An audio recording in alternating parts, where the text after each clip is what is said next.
si Tanikala, isa sa tinaturi at tagapasya ng matang palasan. Mula sa pagkatabi, tagang isa sa dapat yung pangilakan. Palapuyo kung mabarurong sa gitna ng mga talata. Ubus naman ng mga letra, parang taligurado sa aking mga ngayaw. Ako si Tanikala, isa sa tinaturi at mula sa pentagram ng matulita.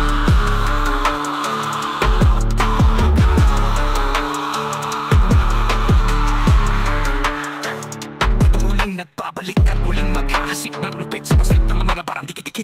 Sa mga nagkakalang ako'y nawala. Hala ko ba ng mga katatang natin iba't yung mali-mali ka. Malabang mo kung nabatin, titila sa paglalagta ng mga talata. Bawat pasabog malabong, pawalampong pawalata pa rin pala mo solido pa rin. Bawat sulap ko na pandigan na kaya mo sa aking mga hangang sakit sa sakit, panigurado malaking dahil pagkataulan na lang. Wala ka nga wala makikita sa aking mata. Brutal na makitigma, kaya sa sakit mo wala. Pag ginamit ko na ang tatak-tatak, di ka na nagpapambala.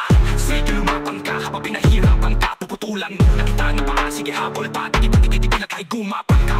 Ihanda na ang sarili sa sasabi ko sa aking malaging dahil naman na sa aking pagkat ako'y malabo nyo ng alisin. Kapag patuloy mo di gibaim mga nanay sa industriya na gustong makakuha ng simpatya sa mga narunong ng mga putang ina nyo. Ako si Tanikala, isa sa tinuturi at tagapasya ng matang palasan. Mula sa pagkatabi, tagang isa sa dapat yung pangilakan. Malabo nyo kung mabarurong sa gitna ng mga talata. Ubus naman ng mga letra, parang paniguradong sa aking mga ngayaw. Ako si Tanikala, isa sa tinuturi at tagapasya ng mga natabalasan. Mula sa pentagram, isa sa kapalimutan hanggang panggap. Ako nagitig palipag, ako po na pilawak, mga hawak, 90s, bawat tumakit ako. Mga paparang naging masakya, mga pangis, malabong, magkabutog-butog. Siksikan mga talata, mula sa uputod, nakitang sa larangan to. Pati-makingilig sa paglalakalaan, mga matay, pagpag iba lang malakalan. Ang nakikala ko, kaya mga tonto, alis kumayo mo sa pagkinalaging mo. Ikong si Panis Malim, baka di niyo masukat ang akong kaling mga kunyeta. Ako si Tanikala, isa sa tinuturi at tagapasya ng mga kampalasan. Mula sa pagkatabi,